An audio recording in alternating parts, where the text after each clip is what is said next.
Well, about every couple years or so, we have a changing of the guard, so to speak, with the Orange County Fire Authority Public Information Officer. And today I have their newest one on, who just took over a few weeks ago, Anthony Barmarito, Captain Anthony Barmarito. And of course, Steve Concialdi is here as well, because Steve kind of still comes back and fills in when you can. So welcome. Thank you. It's great to have you here. Yeah, Steve, good to see you. We saw See Steve you. just, was it a week ago? A couple weeks ago. Yeah, So during the great. Aliso fire. Yeah, during the Aliso fire. First, let's get to know you.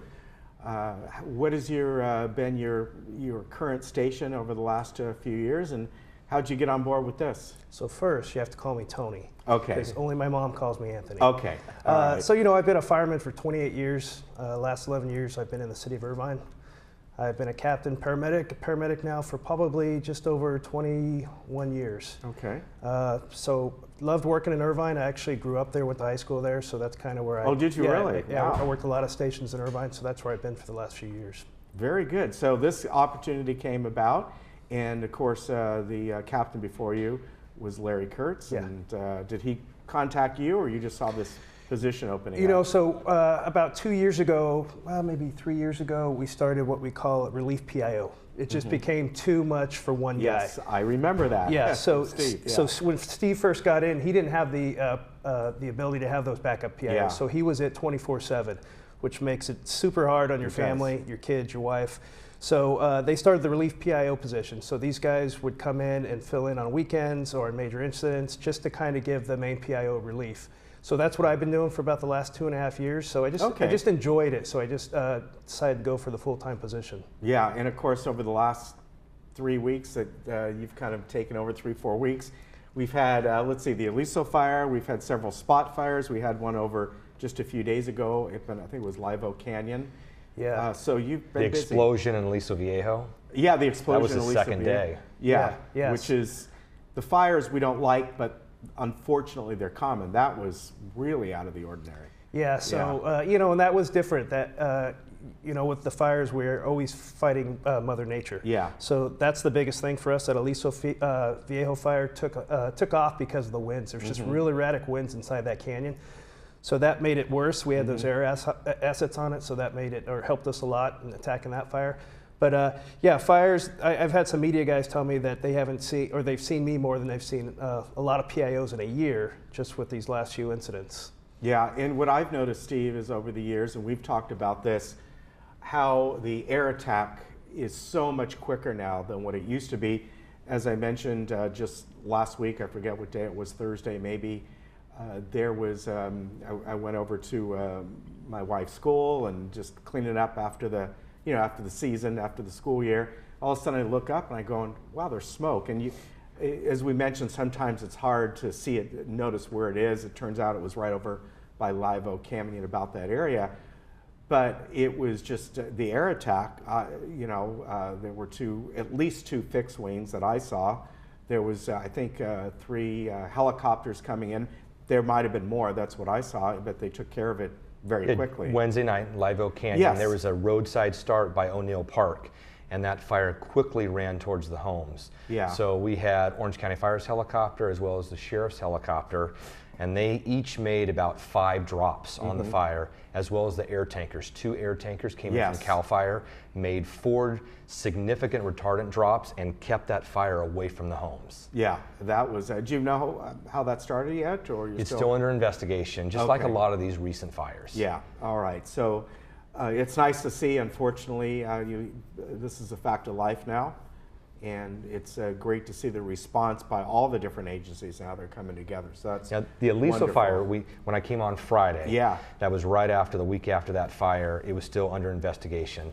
That night, it was finally determined. Our investigators That's did an right. outstanding job, Yeah. just talking to witnesses, other people, gathering photos and video, and it was determined to be an accidental fire started by a juvenile. Yeah. But again, it was an accidental cause.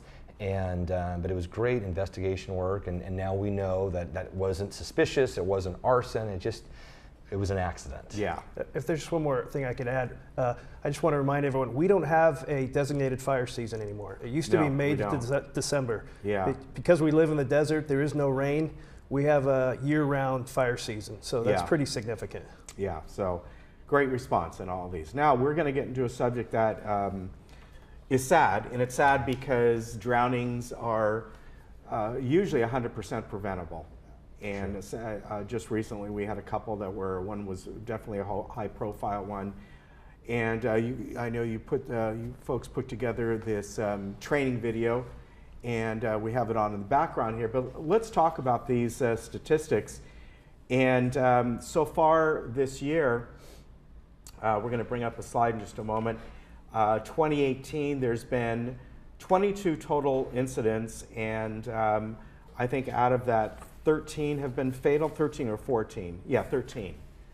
It's most of the time they're preventable. I understand somebody may go, even a strong swimmer could get caught in a rogue wave out in the ocean somewhere, but especially the pool ones are preventable. Right, and that's why Orange County Fire stresses the ABCs of water safety. That A is active supervision at all time, barriers to have some sort of isolation fence or safety fence separating the house from the pool or the spa, and then C for classes. Teach your children how to swim and teach CPR. The high profile one you were saying was very tragic. You know, both Tony and I worked on that, and it just was a small, child, 19-month-old, just was with her mom.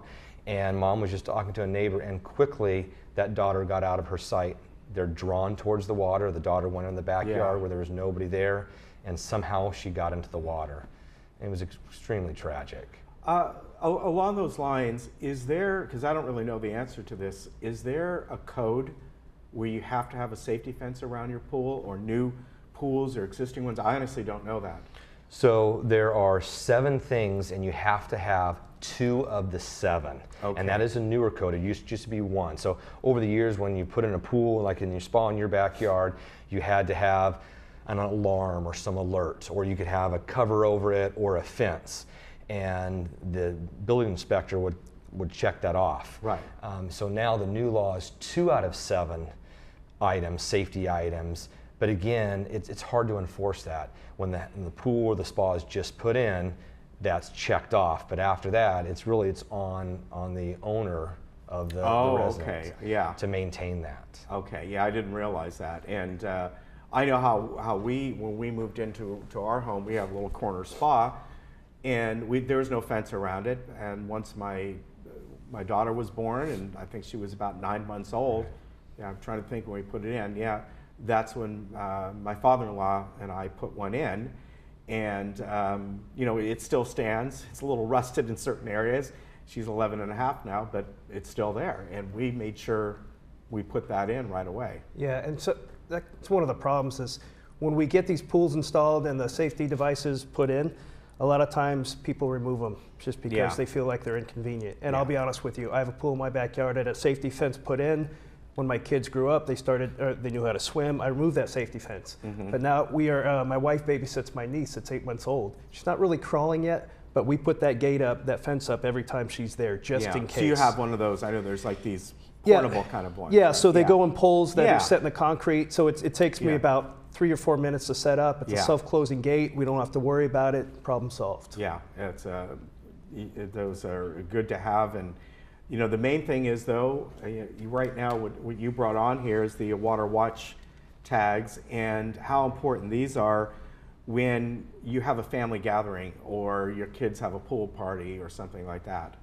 Yeah, and we're just asking, if you do have a party in your backyard or you have people over, there'd be a designated water watcher, somebody that wears this and their sole responsibility is for those 15 or 20 minutes to watch the water, because it happens so quick. Children drown without a sound, like we say every year.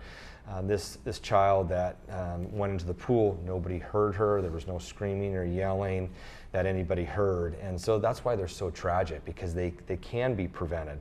And so if we could save one life, it is worth it. But we've always talked about, it's not only the young. Right, I mean, looking at the statistics well, the stats here. for like 2017, for the adults that are 50 years and older, out of the 42 fatal drownings that we had for the entire year, 22 were adults 50 years or older. That's incredible. And those are people that are swimming alone, or in a backyard spa or the pool alone, or they're in their bathtub and there's nobody around. and they either have a medical emergency, they get lightheaded, they're dizzy, low blood sugar, or something happens, or they get fatigued, and if there's nobody there to help you and raise your head above water, then you're going to drown. Yeah, yeah, and that is a remarkable statistics, because most people, if you said, well, what's the highest percentage, and they're going to go little kids, well, I'm looking at least what you sent me the other day on 2018. Right now, the highest statistic is 65 and older as far as fatals. In incidents. It's incredible. Yeah, so we assume that we all know how to swim at 65, and that's usually the case. But what happens is we have medical emergencies. Yeah. So as we get older, so that's the importance of always having a partner or somebody there while you're swimming. Yeah. And that bring up another fact with that water watcher tag. That's a good thing to wear at a party. And we definitely ask that the person that's responsible for watching the water is not drinking. We always try to say alcohol does not mix with swimming. Right. So if you can't, if everybody is some reason partaking in the party, you can hire a lifeguard. And, You can. yeah, again, and that's problem solved. Yeah, and that's, I know more and more people are doing that, especially if they're having a large party, especially a kid's pool party, and they're going out and doing that. There's lots of services, and you know, all the money that you might spend on the party favors, on the food, spending an extra $100, $150 to have a lifeguard there for whatever hours it is, you know, It's worth it. it's Peace of mind. it is well worth it. Yeah. And they can even get, like they do in a lot of the local pools in our area, they have their safety break, and they go, everybody out of the pool. Doesn't matter how old you are, you're out of the pool. Of course, it gives the lifeguard a little bit of a break, but it's a great way to clear everything, make sure everything's all right, and yeah. So I would recommend that. Now here we have lifeguards in this community, but if you know somebody, some family friends that are looking forward to some big pool party or whatever it might be, look into that, because it's really well worth the cost. Yeah, makes all the sense in the world, and it's just very easy. It's one phone call away. Yeah. Well, I want to thank you for coming on, Tony. It's a pleasure to meet you. And I'm going to be seeing you a lot hopefully more. I'll be back. Yeah, I'm sure you will be. And interesting fact, Yeah. during the 1993 Laguna fire, Tony was one of the first engines that arrived on that scene. Wow. And they saved a number of homes. Wow, that's incredible. Long time ago. Yeah, a long time ago. Yeah. Wow. So you've been with the fire authority for how many years? I've been 28 years. 28 years. Yeah. Very good. Yeah, long time. Yeah, well, I'm glad to have you on. It's Thanks, great. man. I Steve, appreciate I it. know one way or another we always see Steve again. Yeah. And we also bring on a lot of other great people from the Orange County Fire Authority throughout the year, and they talk about specific things. And we're always thankful that you guys come on. So, and you guys, you women too. Alexa, I know she's in the back there, right? Right. Yeah, she is. She comes on now and then as well, Alexa Pratt. All right, we'll be back in just a moment.